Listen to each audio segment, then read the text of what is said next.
আজ আমি আপনাদের সাথে শেয়ার করছি ধাবা স্টাইল চিকেন মশলা বানানোর সবচেয়ে সহজ পদ্ধতি, যেই পদ্ধতিতে বানালে চিকেনটা হয় সফট, জুসি এবং টেস্টি। তো চলুন রান্নাটা শুরু করি। রেসিপিটি বানানোর জন্য প্রথমেই একটা কড়াইয়ে নিয়ে নিয়েছি 3 চামচ মতো সাদা তেল আর 1 চামচ মতো ঘি। তেল আর ঘিটাকে ভালোভাবে গরম করে নিয়ে এখন এর মধ্যে অ্যাড করছি গোটা গরম মশলা। গোটা গরম মশলার মধ্যে রয়েছে লবঙ্গ, এলাচ, দারচিনি, শুকনো লঙ্কা, গোটা জিরে আর গোলমরিচ। মশলাটাকে ভালোভাবে ভেজে নেব যতক্ষণ না পর্যন্ত মশলা থেকে একটা সুন্দর ঘ্রাণ বেরিয়ে না আসে। গোটা মশলাটা ভালোভাবে ভাজা হয়ে গেছে। এখন এর মধ্যে অ্যাড করছি স্লাইস করে রাখা পেঁয়াজ আর কাঁচা লঙ্কা। এখানে আমি ছোট সাইজের 4 থেকে 5টে মতো পেঁয়াজ ইউজ করেছি। পেঁয়াজটাকে ভালোভাবে ভেজে নিতে হবে, তার জন্য পেঁয়াজটাকে আমি হাই ফ্লেমে ভেজে নিচ্ছি। যতক্ষণ না পর্যন্ত পেঁয়াজের কালার চেঞ্জ না হচ্ছে ততক্ষণ পর্যন্ত কিন্তু পেঁয়াজটাকে ভেজে নিতে হবে। মোটামুটি মিনিট 3-4 সময় নিয়ে পেঁয়াজটাকে ভালোভাবে ভেজে নিয়েছি। দেখুন পেঁয়াজটা কিন্তু অনেকটা গোল্ডেন কালার এসে গেছে। এখন এর মধ্যে অ্যাড করলাম হাফ চামচ মতো রসুন বাটা আর হাফ চামচ মতো আদা বাটা। এটাকে মিডিয়াম ফ্লেমে 2 মিনিট মতো ভালোভাবে ভেজে নিতে হবে, যতক্ষণ না পর্যন্ত আদার কাঁচা গন্ধটা চলে যায়। 2 মিনিট পরে দেখুন সমস্ত কিছুর কালার কিন্তু খুব সুন্দরভাবে চেঞ্জ হয়ে গেছে আর মশলার কাঁচা গন্ধটাও পুরোপুরি চলে গেছে।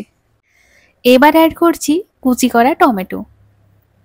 টমেটোটাকেও মশলার সাথে ভালোভাবে মিশিয়ে নিয়ে ভেজে নিচ্ছি।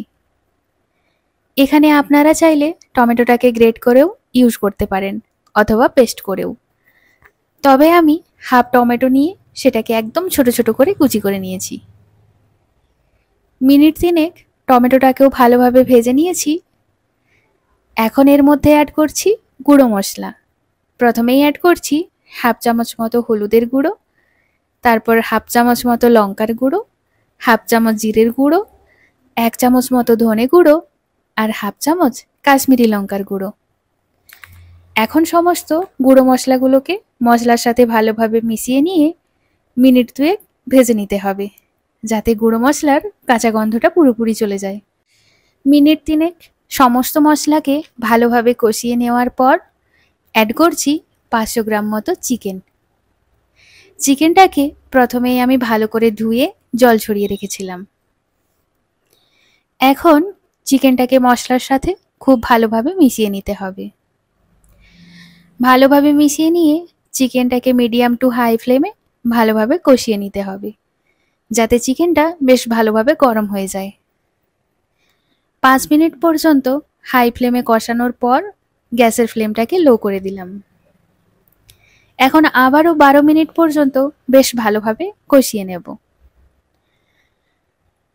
12 মিনিট ভালোভাবে কষিয়ে নেওয়ার পর এখন অ্যাড করছি স্বাদ মতো লবণ।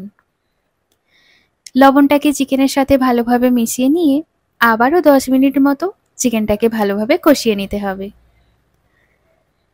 10 মিনিট ভালোভাবে কষিয়ে নিয়েছি। এখন এটাকে 10 থেকে 12 মিনিটের জন্য ঢাকা দিয়ে রান্না করে নেব, যাতে চিকেনটা খুব ভালোভাবে সেদ্ধ হয়ে যায়। 12 মিনিট পর ঢাকনাটা খুলে নিলাম। চিকেনটা বেশ ভালোভাবে সেদ্ধ হয়ে গেছে এবং চিকেনের থেকে বেশ খানিকটা জল বেরিয়ে এসেছে। ওই জলে কিন্তু চিকেনটা সেদ্ধ হয়েছে, এখানে আমি আলাদা করে জলের ব্যবহার করিনি। এখন এই স্টেজে আমি অ্যাড করছি 4 চামচ মতো টক দই। দইটাকে চিকেনের সাথে ভালোভাবে মিশিয়ে 10 মিনিট পর্যন্ত লো ফ্লেমে ভালোভাবে কুক করে নিতে হবে। দেখুন চিকেনের গ্রেভিটা কত সুন্দরভাবে ফুটে উঠেছে এবং তেল ছেড়েও বেরিয়ে এসেছে রান্নাটা থেকে। মাঝে মাঝে চিকেনটাকে একটা হাতা দিয়ে ভালোভাবে মিশিয়ে নিতে হবে, যাতে তলায় না বসে যায়। 10 মিনিট পর এবার ওপর থেকে ধনেপাতা কুচি ছড়িয়ে আরেকবার ভালোভাবে মিশিয়ে নিয়ে গ্যাসটাকে অফ করে দিলাম। ব্যাস তৈরি আমার আজকের রেসিপি ধাবা স্টাইল চিকেন মশলা। দেখলেন তো কত সহজেই বানিয়ে দেখালাম আজকের রেসিপি। আর দেখুন চিকেনটাও কতটা সফট আর জুসি হয়েছে। চিকেনটা কতটা টেস্টি হয়েছে সেটা তো চিকেনটা দেখেই আন্দাজ করতে পারবেন। অবশ্যই রেসিপিটি একবার বাড়িতে ট্রাই করার অনুরোধ রইল। ভাত, রুটি, পরোটা সবকিছুর সাথেই কিন্তু চিকেনটা সার্ভ করতে পারবেন। তাহলে আজ এই পর্যন্তই, দেখা হবে পরের ভিডিওতে। সবাই ভালো থাকবেন, সুস্থ থাকবেন। আজকের মতো টাটা।